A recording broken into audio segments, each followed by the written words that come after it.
Praise lord అండి. ఈరోజు ఆదికాండము 39 అధ్యాయం చూసుకుందాం. ఆదికాండము 39 అధ్యాయము 1వ వచనం నుంచి చదువు. ఐగుప్తులకు తీసుకొని వచ్చినప్పుడు ఫరో యొక్క ఉద్యోగస్తుడును రాజ సంరక్షక సేనాధిపతి అయిన పొతీఫోరునొక ఐగుప్తుడును అక్కడికి అతన్ని తీసుకొని వచ్చి ఇష్మాయిలు యొద్ద అతనిని. దేవుడికి వందనాలు. హల్లెలూయా. మరి ఇప్పుడు మనము పాత ఏం చూసామంటే యోసేపుని మరి వాళ్ళ అన్నలు అమ్మేస్తారు. ఫస్ట్ గుంతలో పడేస్తారు. తర్వాత యూదా వచ్చి చెప్తాడు, లేదు లేదు మన తమ్ముడిని మనం రూబేన్ అంటాడు, ఎందుకు మనం చంపాలి, వాడిని చంపితే మనకేం వస్తుంది అని చెప్పేసి వాడిని గుంతలో పడేయమని చెప్తాడు. గుంతలో పడేసిన తర్వాత కొట్టి ఆయన వెళ్ళిన తర్వాత రూబేన్ యూదా వస్తాడు. యూదా వచ్చి మరి ఇగో ఇస్మాయిలీలు వస్తున్నారు, వర్తకులు వస్తున్నారు, వాళ్లకు మరి అమ్మేద్దాము, యూదాని యోసేపుని అమ్మేద్దామని చెప్పేసి మరి వాళ్ళు వర్తకులకు యోసేపుని అమ్మేయడము జరుగుతుంది కదా. అమ్మేసిన తర్వాత యోసేపుని ఇస్మాయిలీలు అంటే ఎవరు? అబ్రహాము మరి మొదటి కుమారుడు ఇస్మాయిల్. మరి ఆల్మోస్ట్ ఇప్పుడు ముస్లింలందరికీ ఆయనే మూల పురుషుడుగా ఉంటాడు. సౌదీ అరబ్ కంట్రీస్ అందరికీ మరి వాళ్ళు ముందు నుంచే వర్తకులు వ్యాపారం చేసేవాళ్ళు, బిజినెస్ చేసేవాళ్ళు. అయితే అమ్మిన తర్వాత మరి ఇస్మాయిలీలు అయిన వాళ్ళు మరి యోసేపుని మరి ఒక బానిస కింద, బందీ కింద మరి కాలు చేతులు కట్టేసి, బానిసలను ఎట్లా తీసుకెళ్తారు తెలుసా? చేతులు కట్టేసి మరి వాళ్ళని ఒక జంతువులాగా ట్రీట్ చేస్తారు, ఒక యానిమల్ లాగా ట్రీట్ చేసి వాళ్ళని కట్టేసుకొని తీసుకొని వెళ్తారు కదా. అయితే ఇక్కడ మనం ఒకటి చూస్తా ఉన్నాము కదా, మనం కూడా మరి ఇంతకు ముందు లోకంలో మరి పాపానికి బానిసలుగా ఉండే, మరి సైతానికి బానిసలుగా ఉండే, మరి చెడ్డ అలవాట్లకు బానిసలుగా ఉండే, లోకంలో రకరకాల బానిసత్వాలలో మనము ఉండే. కానీ దేవుడు మనలని మరి హల్లెలూయా మరి ఆ బానిసత్వం నుంచి విడిపించాడు. ఎప్పుడు కూడా ఒకటి గుర్తుపెట్టుకోవాలి, నువ్వు ఒక దానికి బానిసగా ఉండడం దేవుడికి ఇష్టం లేదు. ఒక అలవాటుకి, ఒక మనిషికి, ఒక వ్యక్తికి, ఒక వ్యవస్థకి, ఒక స్థితికి, ఒక రోగానికి, ఒక పాపానికి, ఒక అప్పుకి, ఒక నష్టానికి, ఒక దేనికైనా బానిసగా ఉండడానికి దేవుడికి ఇష్టం లేదు. ఎందుకంటే దేవుడు నిన్ను నన్ను విడిపించడానికి, మనకి ఫ్రీడమ్ ఇవ్వడానికి, మనల్ని స్వతంత్రులుగా చేయడానికి ఆయన తన ప్రాణం పెట్టాడని బైబిల్ చెప్తుంది. కాబట్టి ఇక్కడ ఒక విషయాన్ని మనం అర్థం చేసుకోవాలి, గమనించుకోవాలి, గుర్తుపెట్టుకోవాలి. దేవుడు మరి ఆయన మనని స్వతంత్రులుగా చేశాడు. కానీ మనుషులు ఏం చేస్తారంటే దేవుడు స్వతంత్రులుగా చేసిన తర్వాత కూడా వాళ్ళు మళ్ళీ వెళ్ళి పాపంలో పడతారు, మళ్ళీ వెళ్ళి లోకంలో పడతారు, మళ్ళీ వెళ్ళి చెడ్డ వ్యసనాలలో పడిపోతారు. దేవుడు నిన్ను విడిపించింది ఎందుకు? నువ్వు మళ్ళీ బానిసగా మారతావని కాదు, నువ్వు మళ్ళీ పాత పాపాన్ని చేస్తావని కాదు కదా. చాలా మందికి మనం అనుకుంటాం, నాకు ఎందుకు జరిగింది, నా లైఫ్లో ఎందుకు నేను ఇట్లా చూసినా అంటే, నువ్వు ఇంతకు ముందు పాపానికి బానిసగా ఉన్నావు కాబట్టి నీకు అవన్నీ ఫేస్ చేయాల్సి వచ్చింది. కానీ దేవుడు మరి నిన్ను హల్లెలూయా ఆ బానిసత్వం నుంచి విడిపించిన తర్వాత నువ్వు మళ్ళీ తిరిగి ఆ ఐగుప్తుకి వెళ్తానంటే ఎట్లా, మళ్ళీ లోకానికి వెళ్తానంటే ఎట్లా కదా. ఇక్కడ యోసేపుని బానిసగా, బందీగా వాళ్ళు కట్టేసి తీసుకొని వెళ్ళడం జరుగుతూ ఉంది కదా. మరి మనలో చాలా మంది అప్పుల చేత కట్టబడి ఉన్నాం కదా, కొంతమంది అనారోగ్యాల చేత కట్టబడి ఉన్నాం, కొంతమంది మరి సైతాను ఆ బంధకాలు, రోగాల చేత కట్టబడి ఉన్నాం. మరి మనకు చాలా మంది ఎదురవుతారు, రకరకాల మనుషులు ఎదురవుతారు, మంత్రాల చేత కట్టబడి ఉంటారు, లేకపోతే శాపం చేత కట్టబడి ఉంటారు. మరి వీళ్ళందరూ మరి బానిసత్వంలో కట్టుబాటులో ఉన్నప్పుడు దేవుడు వాళ్ళందరినీ విడిపిస్తాడు. యేసుప్రభు దగ్గరకు వస్తే వాళ్ళందరికీ రక్షణ ఉంటుంది, వాళ్ళకు విడుదల ఉంటుంది కదా. మరి యోసేపుని వాళ్ళు కట్టేసి మరి బానిసల కింద తీసుకెళ్తా ఉన్నారు. వాళ్ళ అన్నలు అనుకున్నారు వీడి ముఖం ఇంకెప్పుడు మనము చూడమని అనుకున్నారు. దాని తర్వాత చాప్టర్లో మొత్తం యూదా గురించి, తామారు గురించి చూడటం జరిగింది. అయితే ఇక్కడ మరి యోసేపుని తీసుకెళ్లి కట్టేసి తీసుకొని వెళ్తా ఉన్నారు. తీసుకెళ్లిన తర్వాత ఐగుప్తులోకి వెళ్ళారు. ఐగుప్తు సినారియో ఏంటంటే, ఐగుప్తు ఆ రోజుల్లో మరి ప్రపంచాన్ని రూల్ చేస్తూ ఉంది, మొత్తం లోకాన్ని శాసిస్తూ ఉంది. ఇప్పుడు లోకాన్ని శాసించే కంట్రీ ఏది? ప్రపంచమంతా, లోకమంతా, దునియా అంతా రాజ్యం చేసే కంట్రీ ఏదంటే అమెరికా అని చెప్తారు. అమెరికా మొత్తం దునియాని రూల్ చేస్తుంది. యేసుప్రభు కాలంలో దునియానంతా రూల్ చేసింది ఎవరు? యేసుప్రభు కాలంలో దునియాని మొత్తం కబ్జా చేసింది ఎవరు అంటే రోమియులు, రోమా చక్రవర్తి. వెరీ గుడ్, డోర్ దగ్గర మొత్తం వేసి దగ్గరేసి కదా. అప్పట్లో మరి దునియా అంతా రూల్ చేసి పరిపాలన చేసింది ఎవరంటే రోమియులు కదా. తర్వాత మనం బైబిల్లో చూస్తాము పర్షియన్ మహారాజులు, పర్షియా వాళ్ళు దునియాని రూల్ చేశారు. తర్వాత బ్రిటిషర్స్ తర్వాత కాలంలో లోకమంతా కూడా వాళ్ళు రూల్ చేశారు. అంతా వాళ్ళ హవాన నడుస్తుంది, అన్ని దేశాల్లో వ్యాపారము కదా, వాళ్ళ మిలిటరీ మైట్, వాళ్ళ పవర్. అయితే అలాంటి పవర్ఫుల్ కంట్రీ ఐగుప్తు దేశం ఆ రోజుల్లో.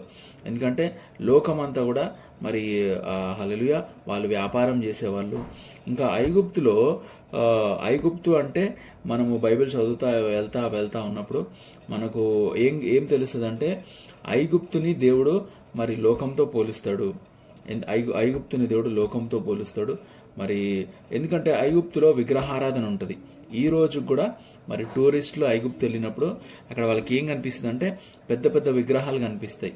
అప్పట్లో వాళ్ళు చెక్కిన విగ్రహాలు, రకరకాల విగ్రహాలు కనిపిస్తాయి, రకరకాల బొమ్మలు కనిపిస్తాయి, రకరకాల ఐడల్స్ కనిపిస్తాయి. కాబట్టి ఐగుప్తు విగ్రహారాధనకి సూచనగా ఉంది. ఐగుప్తులో మంత్రశక్తులు, మాంత్రికులు, మెజిషియన్స్ చాలా మంది కనిపిస్తారు. ఎందుకంటే మోషే టైంలో మోషే ఎట్లయితే కర్రేస్తే పాము అవుతుందో మరి ఐగుప్తులో కూడా వాళ్ళు వచ్చి మంత్రగాళ్ళు వాళ్ళు కూడా కర్రేస్తారు, అది కూడా పాము అవుతుంది.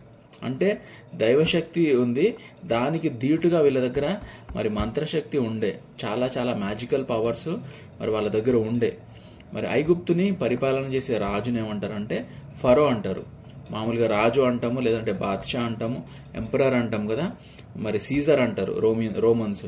కానీ ఐగుప్తులు ఏమంటారంటే ఫరో అంటారు. అంటే వాళ్ళ ఉద్దేశం ఏంటంటే ఫరోనే దేవుడు, ఈ లోకాన్ని మొత్తానికి ఎవరు దేవుడు అంటే ఫరో. దేవుడి ప్రతిరూపమే వాళ్ళ రాజు. ఆయన అట్లా రాజవంశంలో పుట్టాడు, సింహాసనం మీద కూర్చున్నాడంటే ఆయనే దేవుడు అనుకుంటారు. అంటే మనిషిని ఆరాధిస్తారు, రాజును ఆరాధిస్తారు. ఈ రోజు కూడా మన దేశంలో రకరకాలుగా మరి పెద్ద పెద్ద లీడర్లని వాళ్ళనే ఆరాధిస్తారు. వీళ్ళు ఎంత ఆరాధిస్తారంటే దేవుడితో సమానంగా ఆరాధించడం జరుగుతుంది. అప్పుడు శాపం మొదలవుతుంది ఎక్కడైనా సరే. మరి ఇంకా ఐగుప్తు చాలా రిచెస్ట్ కంట్రీ, బిజినెస్ పరంగా చాలా రిచెస్ట్ కంట్రీ. ఇంకా టెక్నాలజీ పరంగా ఇప్పుడు టెక్నాలజీ ఉంది, కానీ ఈజిప్షియన్స్ వాళ్ళు ఏదైతే పిరమిడ్స్ కట్టారో, పిరమిడ్స్ అంటే తెలుసు కదా, అప్పుడప్పుడు చూపిస్తూ ఉంటారు టీవీలో, ఇట్లా ట్రయాంగిల్ షేప్లో ఉంటాయి, ట్రయాంగిల్ షేప్లో పెద్ద పెద్దగా ఉంటాయి. మరి ఆ పెద్ద పెద్ద పిరమిడ్స్ని ఒక్కొక్క రాయి వచ్చేసి చాలా పెద్ద రాయి ఉంటుంది, మనుషులు లేపలేనంత పెద్ద రాయి ఉంటుంది. అప్పట్లో టెక్నాలజీ లేదు, మిషన్స్ లేవు, మెషినరీ లేదు, ఎటువంటి దాని ఏమంటారు ప్రొక్లైనర్స్, లారీలు, ట్రక్లు, బరువులు మోసే పెద్ద పెద్ద ఇంజనీరింగ్ వ్యవస్థ లేదు. కానీ ఆ రోజుల్లో వాళ్ళు కట్టిన పిరమిడ్స్ ఈ రోజు వరకు ఉన్నాయి. మొన్న మన పార్లమెంట్ కట్టారు, వాన వస్తే అంట వాటర్ లీక్ అవుతున్నాయంట.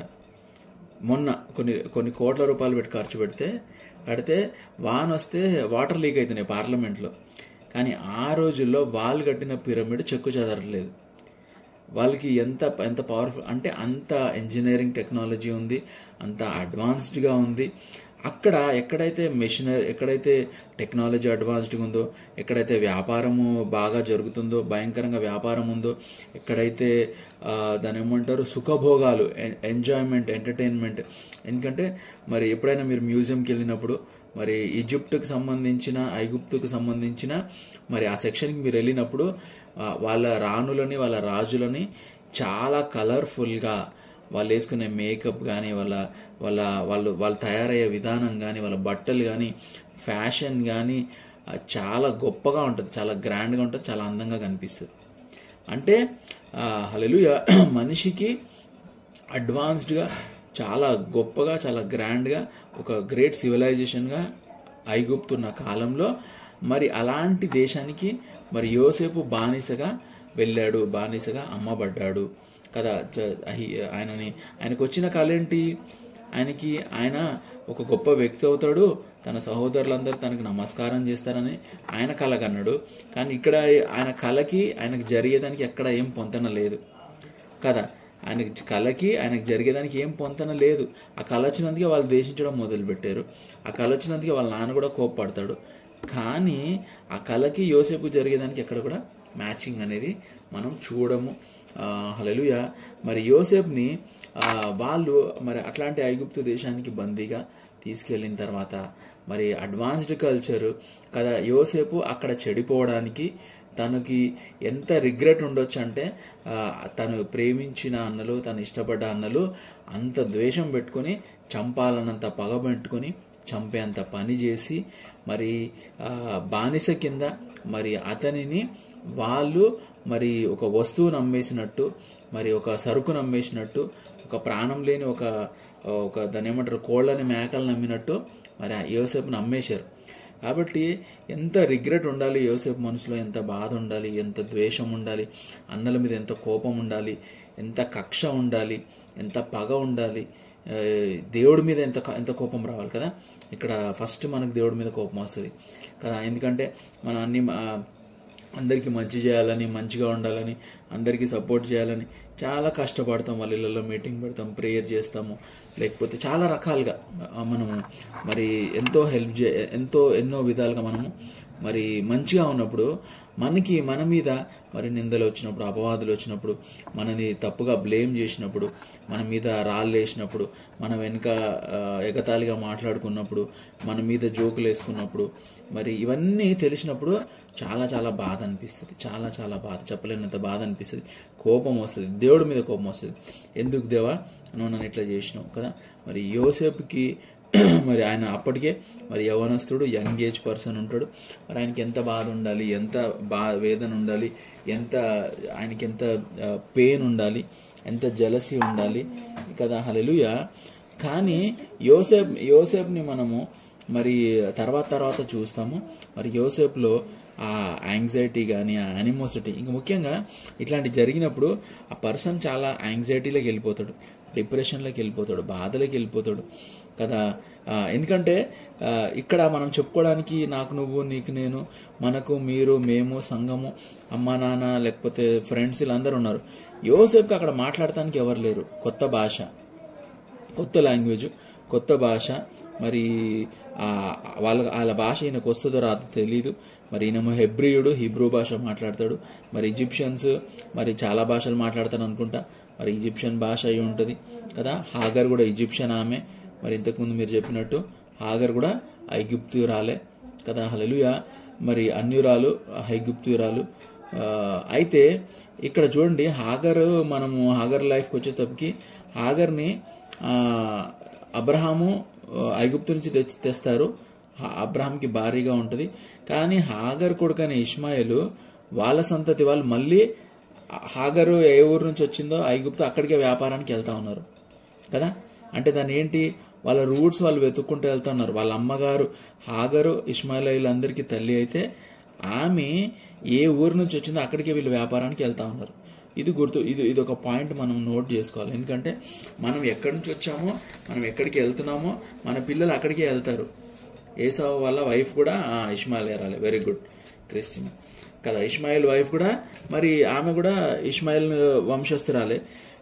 ఈ ఇష్మాయిల్ వాళ్ళ అమ్మ ఎవరు, హాగర్. ఆమె ఎక్కడి నుంచి వచ్చింది, ఐగుప్తు నుంచి వచ్చింది. వీళ్ళ ఫ్యామిలీ వాళ్ళు మళ్ళీ వ్యాపారానికి, బిజినెస్కి మళ్ళీ ఈజిప్ట్కే వెళ్తా ఉన్నారు కదా. ఇక్కడ ఒక పాయింట్ ఏంటంటే, నీ పిల్లలు కానీ కదా వాళ్ళ రూట్స్ వెతుక్కుంటూ మళ్ళీ అక్కడికే వెళ్తారు. కాబట్టి వాళ్ళ రూట్స్ని పిల్లలకి ఎక్కడ చూపించాలంటే దేవుడి మందిరంలో చూపించాలి. వాళ్ళకు వ్యాపారం చేయాలా, మంచి చేయాలా, చెడు చేయాలా, వాళ్ళు బాగుపడాలి, బతికి మంచిగా ఉండాలి, పరలోక రాజ్యంలో వెళ్ళాలి, వాళ్ళు 10 మందికి దీవెనకరంగా ఉండాలంటే వాళ్ళ రూట్స్ కదా. మనం అమ్మమ్మ వాళ్ళ ఇల్లు, తాతయ్య ఇల్లు ఎట్లా చూపిస్తామో రక్త సంబంధం పరంగా, స్పిరిచువల్ పరంగా వాళ్ళని దేవుని మార్గం వైపు నడిపించాలి. ఎందుకంటే వాళ్ళు మళ్ళీ వెతుక్కుంటూ అక్కడికే వెళ్తారు కదా. కాబట్టి మనము క్యాజువల్గా అల్లాటప్పాగా మనం ఇష్టం వచ్చినట్టు ఉంటే వాళ్ళు అదే రూట్స్ వాళ్ళు బేస్ చేసుకుంటారు, వాళ్ళు అదే పనికి వెళ్తారు. మళ్ళీ ఇట్లా కూడా ఉండొచ్చు, అట్లా కూడా ఉండొచ్చు, ఇట్లా కూడా చేయొచ్చు, అట్లా కూడా చేయొచ్చు, ఇది కూడా కరెక్టే, అది కూడా కరెక్టే అని అటు ఇటుగా మరి తయారవుతారు వాళ్ళు. కాబట్టి వాళ్ళకి ఎగ్జాంపుల్ మనం సెట్ చేస్తాం.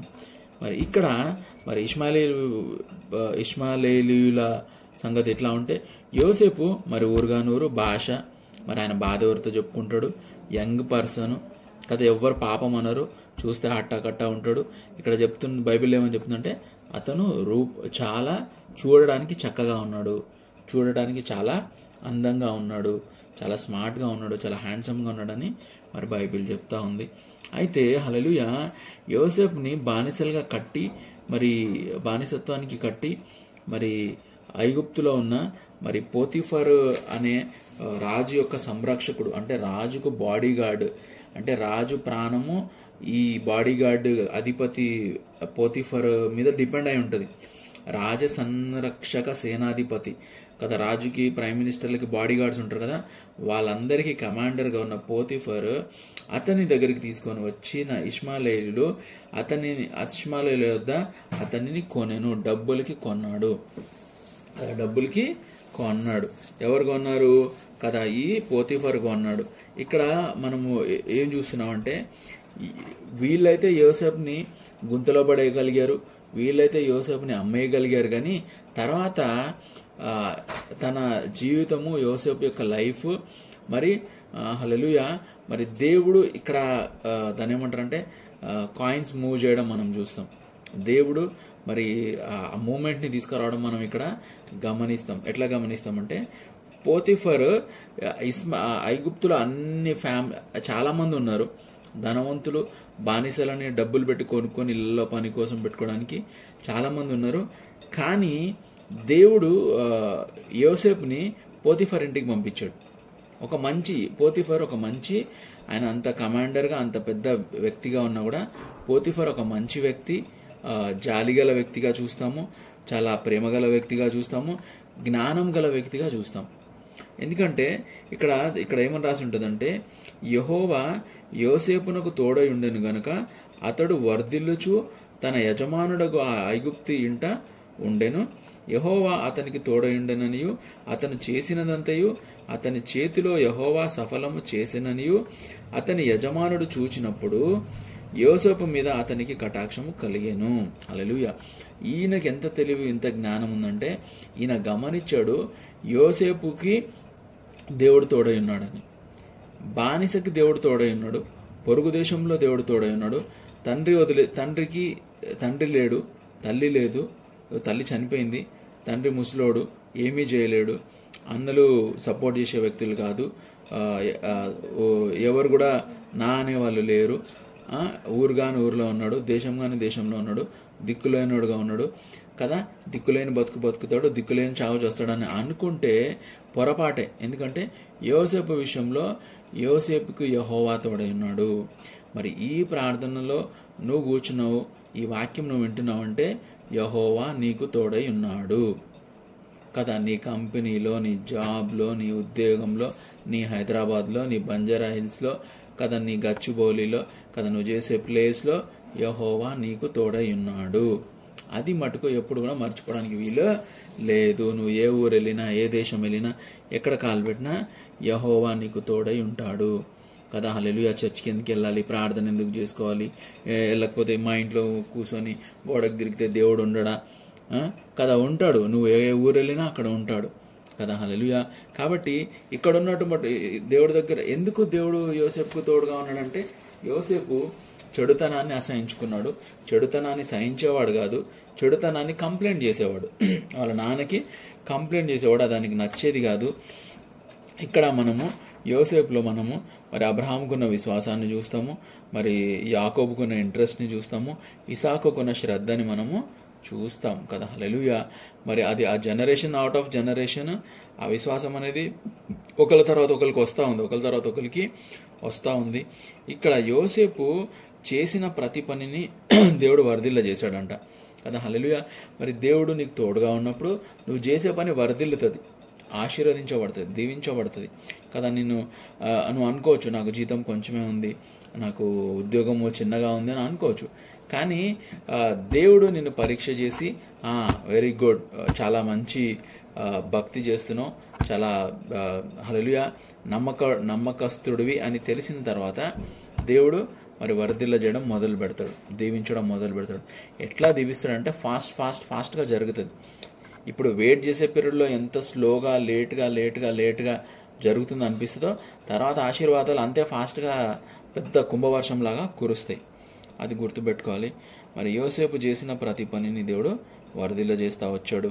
అయితే దేవుడు యోసేపును మటుకే దీవించలేదు, కానీ అతని చేతిలో యెహోవా సఫలం చేసినని అతని యజమాని చూసినప్పుడు యెహోవా యోసేపు మీద అతనికి కటాక్షము కలిగెను గనుక అతని యొద్ద పరిచర్య చేయువాడాయను.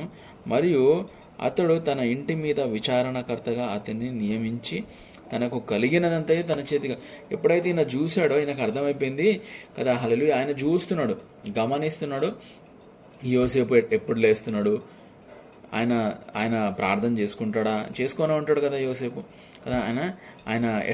ఆయన పొరుగు వాళ్ళతో ఎట్లా ఉంటున్నాడు, ముఖ్యంగా తన పక్క పని వాళ్ళతో ఎట్లా ఉంటున్నాడు, ఆయన చూపు ఎలా ఉంది, ఆయన నడవడిక ఎట్లా ఉంది కదా, ఆయన ప్రవర్తన ఎట్లా ఉంది, మంచోడా చెడ్డోడా, ఆయన బిహేవియర్ ఏంటి, ఆయనకి ఏదైనా పని చెప్తే పని దొంగలాగా పని దొంగనా, లేకపోతే ఇచ్చిన పనిని మంచిగా చేస్తాడా, ఇవన్నీ గమనించిన తర్వాత ఆయనకు అర్థమైపోయింది కదా, హల్లెలూయా, దేవుడు యోసేపుకి తోడుగా ఉన్నాడని. కాబట్టి ఆ రాజు ఆయన ఏం చేశాడంటే తనకున్నదంతా కూడా యోసేపు చేతికి ఇచ్చేశాడంట. ఎంత యోసేపు చేతికి ఇచ్చాడంటే ఆయన తినే తిండి తప్ప, ఆయన తినే అన్నము రొట్టెలు తప్ప ఇంకా ఏది పట్టించుకోకుండా మొత్తం అన్నిటి మీద విచారణకర్తగా పెట్టాడు. విచారణకర్త అంటే మరి మేనేజర్ అనుకోవచ్చు, ఆ ఇంటికి మేనేజర్, CEO, హెడ్ అని అనుకోవచ్చు కదా. పొరుగు దేశంలోకి వచ్చాడు యోసేపు, ఊరుగానూరుకు వచ్చాడు, దేశం కాని దేశంకి వచ్చాడు. అక్కడ బర్రెల దగ్గర పేడెత్తాలి, మేకల దగ్గర పేడెత్తాలి, లేకపోతే గిన్నెలు కడగాలి, వంట దగ్గర పని చేయాలి. లేకపోతే బానిసలకు ఎట్లా ఉంటుంది, వాళ్ళకి మంచి ఇల్లు ఇవ్వరు కదా, చిన్న గుడిసెలాగా ఏదో బయట పడేస్తారు. పని చేసి వచ్చి మిగిలిన తర్వాత పడేస్తే అది వీళ్ళు తినేసి ఆడ మూలకు పడుకొని ఉండాలి. బానిసల బతుకులు అవి, బానిసల లైఫే అది. 2nd, 3rd గ్రేడ్ సిటిజన్ కంటే, జంతువు కంటే అసహ్యంగా చూస్తారు, పశువుల కొట్టంలో పడేస్తారు. అట్లా ఉండాల్సిన వ్యక్తి దేవుడి కటాక్షం పొందుకున్నాడు, దేవుడి కృప పొందుకున్నాడు. దేవుడు అతనికి తోడుగా ఉన్నందుకు యోసేపుని పోతిఫర్ ఇంటి మీద మేనేజర్గా, రూల్ చేసే వ్యక్తిగా కదా, అధిపతిగా దేవుడు యోసేపుని అక్కడ తయారు చేశాడు కదా. నిన్ను అధిపతి చేయాలి, నిన్ను మేనేజర్ చేయాలి, నిన్ను రూలర్ చేయాలి అంటే హల్లెలూయా, దేవుడి కటాక్షము, దేవుడి కృప, దేవుడి హస్తం నీ మీద ఉండాలి. దానికి నువ్వు మరి ఎట్లా ఉండాలో అట్లా నిన్ను నువ్వు మలుచుకోవాలి. అంతేగాని నిన్నెవడో గొప్ప చేయడు కదా. ఎవడో గొప్ప చేస్తే ఎవడో గొప్ప చేస్తాడు, ఎవడో పెద్ద చేస్తాడని అనుకోవడానికి వీలు లేదు కదా. ఇక్కడ ఏంది సౌండ్ అమ్మా, సౌండ్ వస్తుంది. అయితే నిన్ను గొప్ప చేయడానికి, నిన్ను తలగా పెట్టడానికి దేవుడు హల్లెలూయా విచారణకర్తగా మరి అతనిని పోతిఫర్ ఇంటి మీద దేవుడు నిలబెట్టడం మనము గమనిస్తా ఉన్నాం కదా. హల్లెలూయా. దేవుడు నిన్ను పెద్ద చేయాలి, కానీ మనుషులు ఏం చేయలేరు కదా. వాళ్ళు మాటలు చెప్తారు, ఏదో చెప్తారు కానీ కదా. హల్లెలూయా. నువ్వు చూడాల్సింది దేవుడు చేతి వైపే కదా. దేవుడి మీద ఆశ కలిగి ఆయన చేతి వైపు చూడాలే కానీ ఆ మనిషి, ఈ మనిషి, అక్కడ ఇక్కడ ఇది చేయాలి, అది చేయాలి అనేదాన్ని అన్నీ కూడా మరి ఆల్మోస్ట్ హల్లెలూయా మరి సక్సెస్ కావు. మరి దేవుడు మరి బానిసగా ఉన్న వ్యక్తిని అక్కడ ఒక పోతిఫర్ ఇంటి మీద, అంటే ఇమాజిన్ చేసుకుందాము, పోతిఫర్ని పెద్ద ఇల్లు ఉంది, చాలా మంది పని వాళ్ళు ఉన్నారు. మరి ఆయనకు అప్పట్లో మేకలు, బర్రెలు, గొర్రెలు, ఆవులు అవన్నీ ఉండుంటాయి. మళ్ళీ షాప్స్ ఉండుంటాయి, మరి రెంటల్ ప్రాపర్టీస్ ఉండుంటాయి, లేకపోతే ఆయన వ్యాపారం ఉండి ఉంటుంది. మరి ఆయన ట్యాక్సీలు కట్టాలి, ట్యాక్సీలు వసూలు చేసుకోవాలి. ఇవన్నిటి మీద దేవుడు ఆ పోతిఫర్ యోసేపుకి అప్పచెప్పేశాడు. మొత్తం అంతా ఆయన చేతికి అప్పచెప్పినప్పుడు యోసేపుకి ఏ పని ఇచ్చి పంపిస్తున్నాడో ఆ పనిని దేవుడు సఫలం చేస్తున్నాడు. ఎప్పుడైతే దేవుడు తన పనిని సఫలం చేస్తున్నాడో, చక్కబెడుతున్నాడో, ఆటోమేటిక్గా హల్లెలూయా హల్లెలూయా ఈయనకి అక్కడ చాలా మంచి పేరు వచ్చింది, చాలా గొప్ప పేరు వచ్చింది.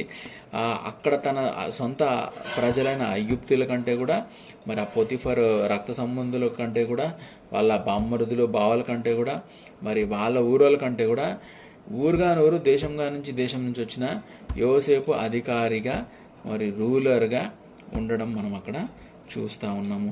అతనికి కలిగినదంతటి దాని మీద అంటే యోసేపుని అధిపతిగా పెట్టాడు కదా. నువ్వు ఆశీర్వదించబడాలనుకుంటున్నావా? నువ్వు వర్ధిల్లాలనుకుంటున్నావా? నువ్వు దీవించబడాలనుకుంటున్నావా? నువ్వు బానిస బతుకులో ఉన్నావా కదా? హల్లెలూయా. దేవుడు నిన్ను మరి దీవిస్తాడు, దేవుడు నిన్ను ఆశీర్వదిస్తాడు కదా. హల్లెలూయా. దేవుడు చెయ్యి నీ మీద ఉంటది కదా. హల్లెలూయా.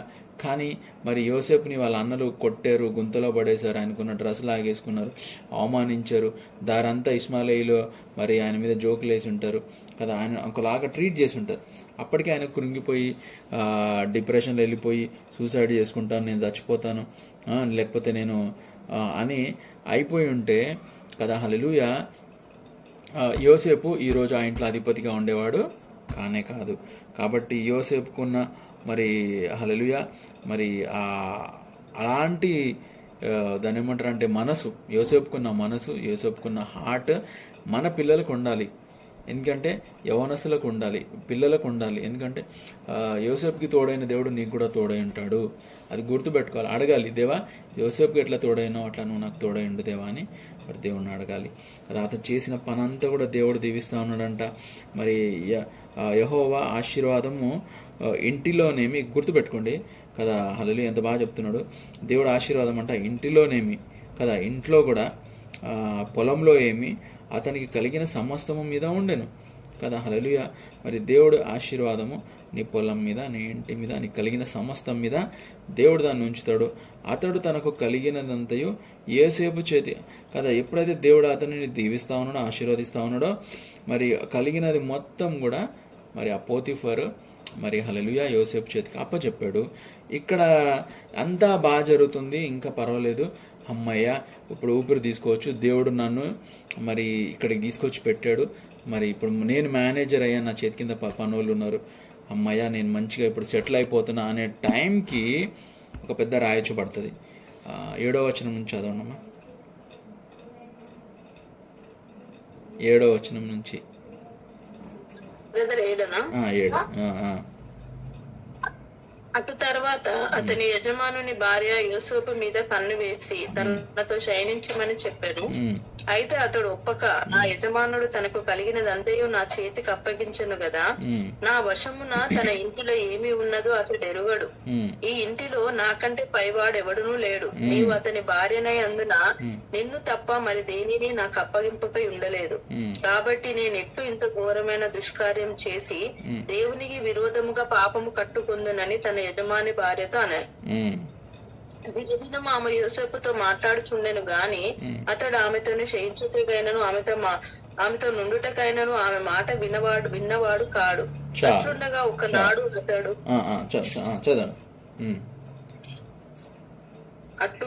ఒకనాడు అతడు తన పని మీద ఇంటి లోపలికి వెళ్ళినప్పుడు ఇంటి మనుషులలో ఎవరునూ అక్కడ లేరు. అప్పుడు ఆమె అతని వస్త్రం పట్టుకుని తనతో శయనింపుమని చెప్పగా అతడు తన వస్త్రము ఆమె చేతిలో విడిచి పెట్టి తప్పించుకొని బయటికి పారిపోయాడు.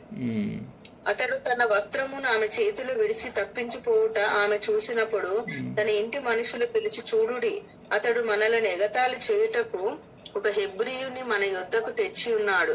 నాతో శయనింపవలనని వీడు నా యుద్ధకు రాగా నేను పెద్ద కేక వేసి తిని, నేను బిగ్గరగా కేక వేయుట వాడు విని నా దగ్గర తన వస్త్రములు విడిచిపెట్టి తప్పించుకొని బయటికి పారిపోయినని వారితో చెప్పి అతని యజమానుడి ఇంటికి వచ్చే వరకు అతని వస్త్రము తన దగ్గర ఉంచుకొనెను. అప్పుడు ఆమె తన భర్తతో ఈ మాటల చొప్పున చెప్పాను, నీవు మన యుద్ధకు తెచ్చిన హెబ్రీ దాసుడు నన్ను ఎగతాళి చేయుటకు నా యుద్ధకు వచ్చాను. నేను బిగ్గరగా కేక వేసినప్పుడు వాడు తన వస్త్రము నా దగ్గర విడిచిపెట్టి తప్పించుకొని బయటకు పారిపోయినన్ను. కాబట్టి అతని యజమానుడు ఇట్లు, నీ దాసుడు నన్ను చేసనని తన భార్య తనతో చెప్పిన మాటలు విన్నప్పుడు కోపముతో మండిపడి అతనిని పట్టుకొని రాజు ఖైదీలు బంధింపబడు చెరసాలలో వేయించాను. అతడక్కడ చెరసాలలో ఉండెను. అయితే యెహోవా యోసేపును చాలు కదా. హల్లెలూయా.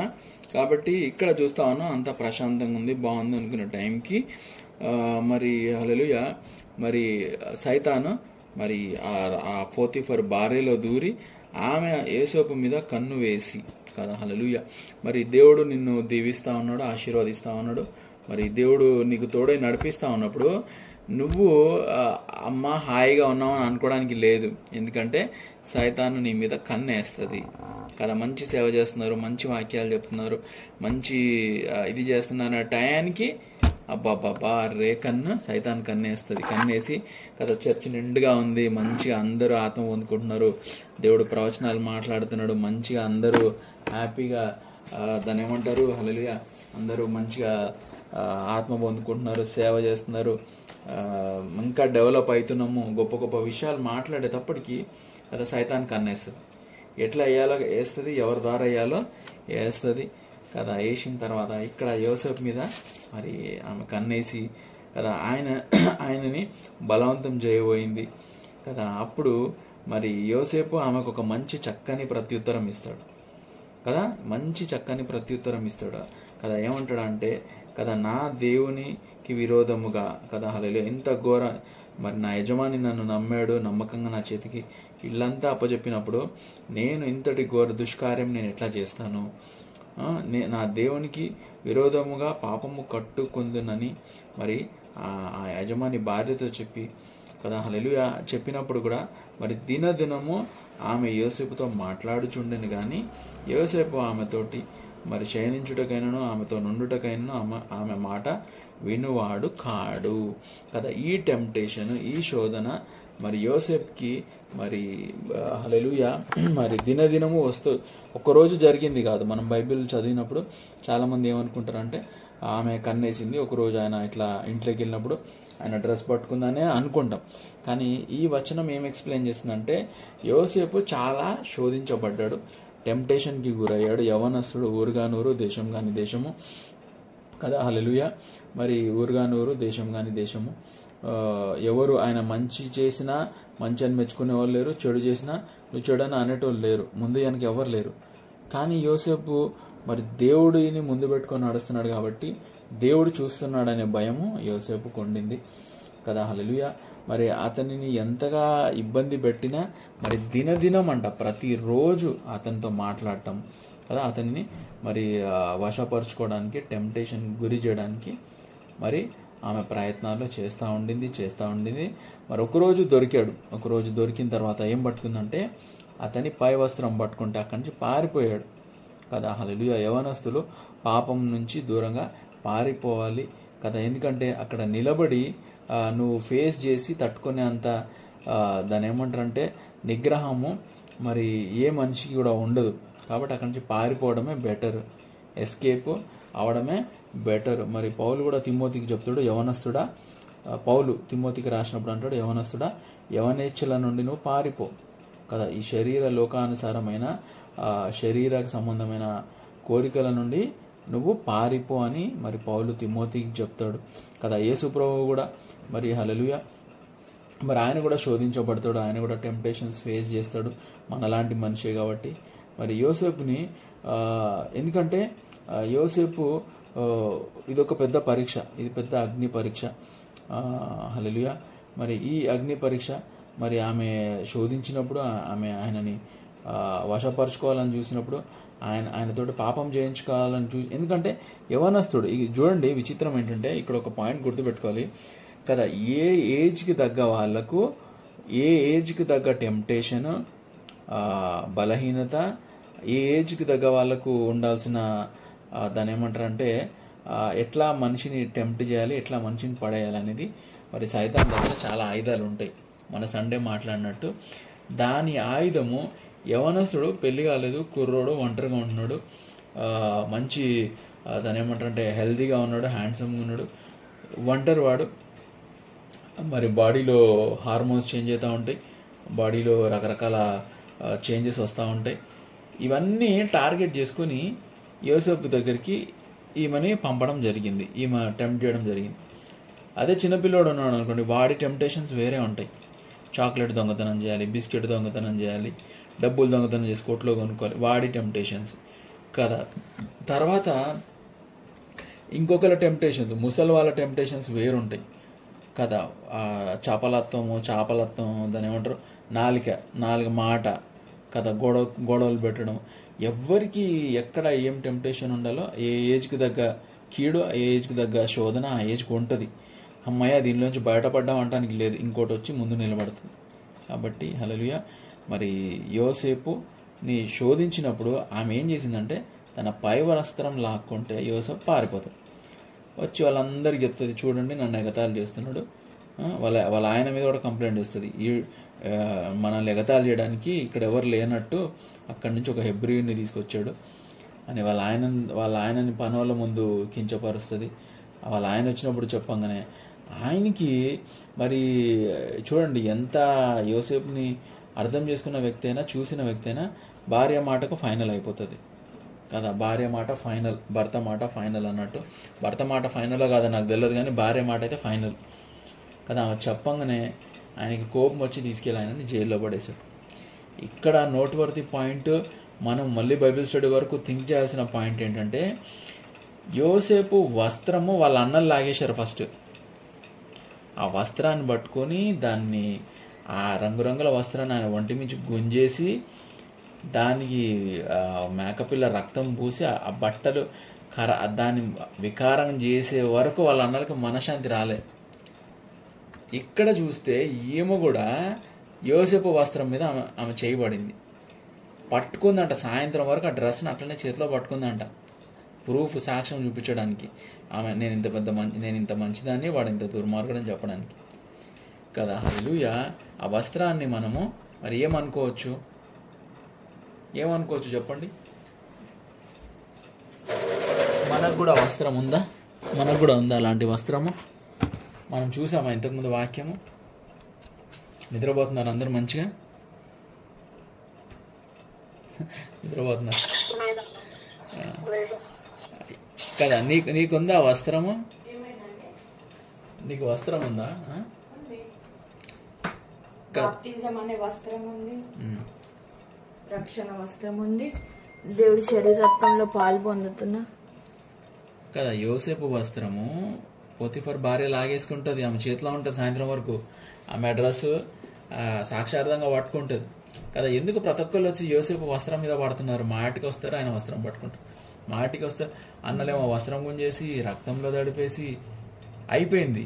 అంటే మళ్ళీ దేవుడు యోసేపుని దీవించాడు, ఆశీర్వదించాడు, యజమానిగా పెట్టాడు, తలగా పెట్టాడు, మంచి ఒక పెద్ద ఫ్యామిలీలో, పెద్ద ఇంట్లో అధిపతిగా పెడితే ఇప్పుడు ఆ పై వస్త్రము పోతిఫర్ భార్య లాగేస్తాం కదా. మనుషులు మారుతున్నారు, మనుషులు చేంజ్ అవుతున్నారు, కానీ ఆ మొత్తం ఆ టార్గెట్ అంతా కూడా కదా దేవుడు కప్పిన ఆ విచిత్రమైన రంగురంగుల వస్త్రం మీదనే ఉంటుంది. నాకెందుకన్నా శోధన వస్తున్నాయి, నాకెందుకన్నా రోగాలు వస్తున్నాయి, నాకెందుకన్నా టెంప్టేషన్స్ వస్తున్నాయి, ఎందుకన్నా నన్నే బ్లేమ్ చేస్తున్నారు, ఎందుకన్నా నాకు ఇట్లా జరుగుతుంది అంటే దేవుడు నీకు కప్పిన రంగురంగుల విచిత్రమైన మరి హల్లెలూయా ఆ పరిశుద్ధ ఆత్మ వస్త్రాన్ని, ఆ మంచి వస్త్రాన్ని సైతాను చూసి ఓరలేకపోతుంది. కాబట్టి నిన్ను టెంప్టేషన్స్ గురి చేయాలి, శోధనకు గురి చేయాలి, నిన్ను ఇబ్బందులకు గురి చేయాలి. నీ క్లోజ్గా ఉన్న నీ పిల్లలు కానీ, నీ భర్త కానీ, వాళ్ళకు రోగాలు పెట్టాలి, మళ్ళీ సమస్యలు క్రియేట్ చేయాలి, విసుక్కోవాలి, వెనక్కి పోవాలని మరి సైతాను టార్గెట్ చేస్తుంది కదా. కాబట్టి హల్లెలూయా నీ వస్త్రాన్ని మరి హల్లెలూయా మరి మంచిగా వాచుతుంది. కానీ దేవుడు అంతకంటే ఇంకా వాళ్ళ అన్నలు, వాళ్ళ నాన్న, వాళ్ళ అన్నలు గుంజుకున్న వస్త్రం కంటే ఇప్పుడు ఈమె గుంజుకున్న వస్త్రం ఇంకా బ్రైట్గా, ఇంకా గ్రాండ్గా ఉండింటుంది. మనం ముందు ఐగుప్తుల గురించి మాట్లాడుకున్నాం కదా, కలర్ డ్రెస్సెస్, వాళ్ళ డిజైన్ అదంతా కూడా మరి హల్లెలూయా మరి మంచి వాక్యం చెప్పి, ప్రవచనాలు చెప్పి, సేవ చేసి, ఆత్మ పొందుకున్న వ్యక్తులని టార్గెట్ చేసి కదా వాళ్ళ మీద పడి వాళ్ళని తలకిందులు చేసి, గందరగోళం చేసి, ఎందుకంటే వాడి కన్నంతా కూడా ఈ వస్త్రం గుంజేయాలి, ఈ వరాన్ని గుంజుకోవాలి, ఈ సేవ చేయకుండా ఆపేయాలి, మీటింగ్ చేయకుండా ఆపేయాలి, దేవుళ్ళు ముందుకెళ్లకుండా ఆపేయాలనే వాడి ప్లాను, వాడి పథకము కదా. దానికి మనుషులు మారుతున్నారు, కానీ స్కీమ్ మటుకు అదే ఉంటుంది, పథకం మటుకు అదే ఉంటుంది. పోతిఫర్ వచ్చాడు, చూశాడు, పట్టుకొని తీసుకుపోయి జైల్లో పడేశాడు. ఇంకా నేను చంపేయలేదు. భార్యను ఏమన్నా చంపేస్తారు కదా, అంత పవర్ ఉంది ఆయనకి. కానీ దేవుడు యోసేపుకి కాపుదల ఇచ్చాడు. హల్లెలూయా. యోసేపుని వారిని మళ్ళీ సంఖ్యల్లో పడేశారు, మళ్ళీ బానిసత్వంలో పడేశారు కదా. మన లైఫ్ కూడా పైకి వెళ్తుంది, కిందికి వస్తుంది, పైకి వెళ్తుంది, కిందికి వస్తుంది. విసుగైపోతుంది, ఏంది ఇది పైకి వెళ్తున్నాం కిందికి వస్తున్నాం అని కదా. హల్లెలూయా. మరి యోసేపుకి జరిగినట్టే మనకు జరుగుతుంది కాబట్టి ఏం పర్వాలేదు. దేవుడు యోసేపుని ఎట్లయితే అంతిమంగా మరి హల్లెలూయా అంతిమంగా ఫైనల్గా యోసేపుని ఎట్లయితే ఆయన ఎస్టాబ్లిష్ చేసి మరి హల్లెలూయా మరి యోసేపుని దీవించాడో అదేవిధంగా దేవుడు మనల్ని కూడా దీవిస్తాడు. దేవుడి వాక్యము బైబిల్ స్టడీని దీవించునుగా.